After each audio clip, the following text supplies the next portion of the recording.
You are exactly one minor inconvenience away from total financial collapse, and the most terrifying part is that you probably think you're doing just fine.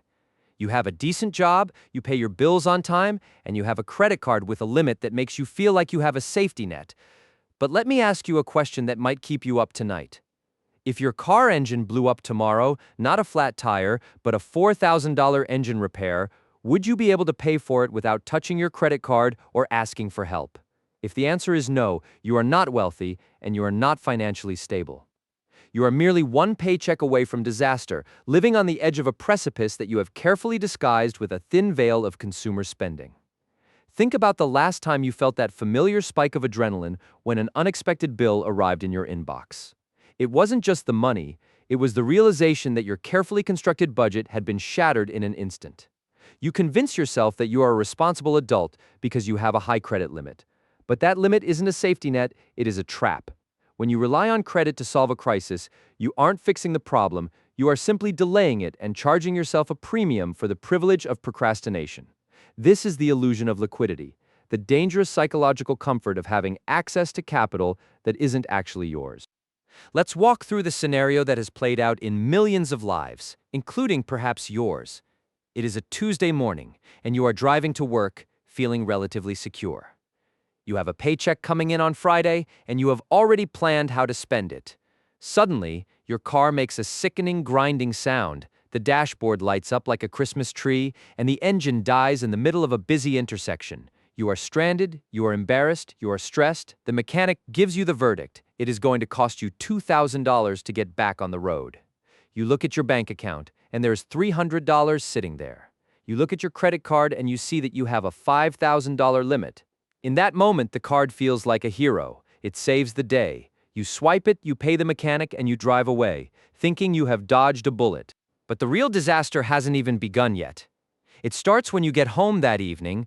You realize that you cannot pay off the full $2,000 when the statement arrives.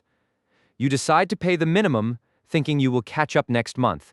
And here's where the math turns against you with cold, calculated cruelty. You are now paying interest on that repair, which means that $2,000 repair is actually costing you $2,400, then $2,800, and if you aren't careful, it ends up costing you double. You have taken a temporary emergency and turned it into a permanent anchor around your neck, all because you mistook credit for wealth. This is the phenomenon we call the fake safety net. Society has conditioned us to believe that as long as we have a high credit score and available credit, we are safe. We have been taught that debt is a tool, and in some contexts, it can be. But when debt is used to cover the basic volatility of life, it is not a tool. It is a symptom of a fragile existence. You are essentially renting your peace of mind from the bank, and the interest rates they charge are the price you pay for your lack of preparation. It is a tax on the unprepared, and it is a tax that keeps the middle class trapped in a cycle of perpetual repayment. Look at the psychology of why we do this. We hate the idea of being frugal when everything is going well. We want to enjoy the fruits of our labor, so we justify the lifestyle creep. We buy the better car, we eat out more, we upgrade our phones, and we tell ourselves that we deserve it because we work hard. We convince ourselves that since we have a good job, we don't need to hoard cash. Cash is boring. Cash sits there and does nothing. But cash is the only asset that provides true freedom when the world goes sideways. When you lack cash, you lose the ability to negotiate, you lose the ability to choose, and you become a slave to your next paycheck. Let's talk about the math of the compound interest trap. When you carry a balance on a credit card, you are effectively running on a treadmill that is moving faster than you can walk. The bank is counting on your lack of liquidity. They are betting that you will have a minor crisis, that you will swipe that card, and that you will then struggle to pay it off for months.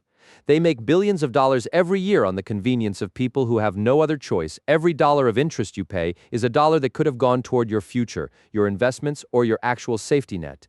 You are literally paying to stay poor. Now, let's pivot to the pragmatic solution.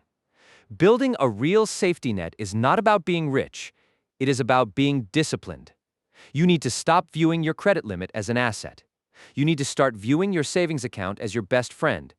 The goal is to build an emergency fund that covers 6 months of your basic, survival-level expenses. I'm not talking about your fun money, your subscriptions, or your dining out budget. I'm talking about the bare minimum: rent, utilities, food, and insurance.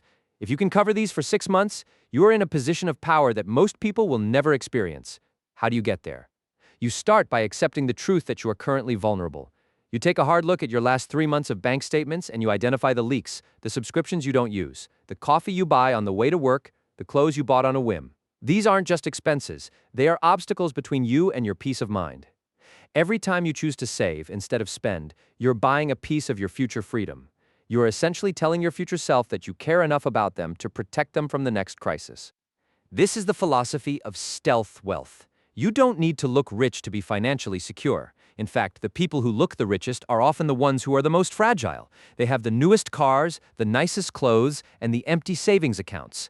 When the economy shifts or their income takes a hit, they are the first to fall. You, on the other hand, might look like you are living a modest life, but underneath that, you have a fortress of cash that allows you to sleep soundly at night.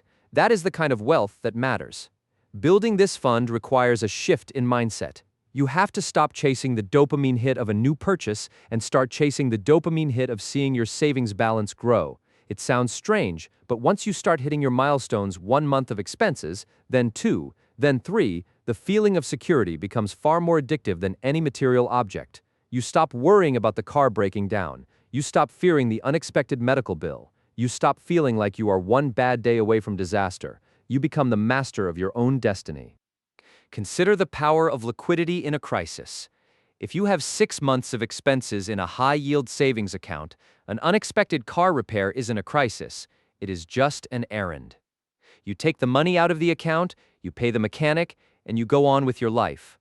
There is no interest, there is no debt, and there is no stress. You have effectively bought your way out of the trap. You are no longer paying the bank for the privilege of living. You are paying yourself for the wisdom of having prepared. This is not about denying yourself a life. It is about prioritizing the life you want to have over the temporary satisfaction of things you don't need. It is about recognizing that the most expensive thing you can own is a lifestyle that requires constant, unbroken income to maintain. When you build a buffer, you give yourself the ability to breathe. You give yourself the ability to take risks, to change jobs if your current one becomes toxic, or to handle life's inevitable curveballs without flinching. Many people will tell you that it is impossible to save in this economy. They will point to inflation, to the cost of housing, and to the stagnant wages, and they are not wrong. It is harder than it used to be, but that is exactly why you need a safety net more than ever. The world is getting more volatile, not less. If you are not building a foundation of cash, you are leaving your fate in the hands of employers, banks, and luck. None of those entities have your best interests at heart. Your safety net is the only thing that is truly yours. Start small. If you cannot save 6 months today, start with 1 month. Save $1,000 as a baby emergency fund. This is your buffer against the small stuff, the flat tire, the broken appliance, the minor dental issue. Once you have that, you stop using your credit card for emergencies, you use the cash. And if you have to use the cash, your only priority for the next few months becomes replenishing it. This cycle of building, spending, and replenishing is how you develop the financial muscle that eventually leads to true independence. Remember, your credit score is a measurement of how good you are at being a debtor. It is a score that tells banks how much they can profit from you. Your savings account, however, is a measurement of your sovereignty. It is a reflection of your ability to provide for yourself, regardless of what the economy is doing or what your boss decides to do on Monday morning. Which one do you want to prioritize? The score that keeps you in the game or the capital that sets you free? As we wrap this up, I want you to commit to one action today. Go to your banking app, look at your balance, and be honest with yourself about your vulnerability. Do not make excuses, do not blame the system, just acknowledge where you stand. If you're in the danger zone, make the decision right now to stop the bleeding. Stop using credit as a crutch. Start treating your savings as a non-negotiable bill that you pay to yourself first every single month. It won't happen overnight, but if you stay consistent, you will eventually reach a point where a crisis is just a minor bump in the road.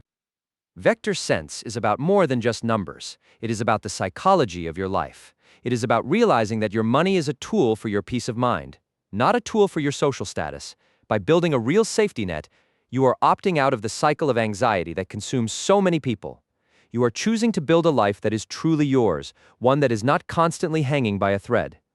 The path to financial freedom is often quiet, it is often boring, and it is almost never glamorous.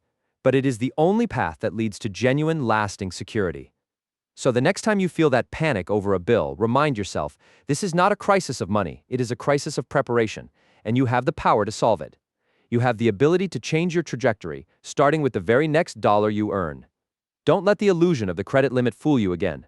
Build your own safety, build your own wealth, and start living a life where you are the one in control, not the interest rates. Your future self is waiting for you to make the right choice today.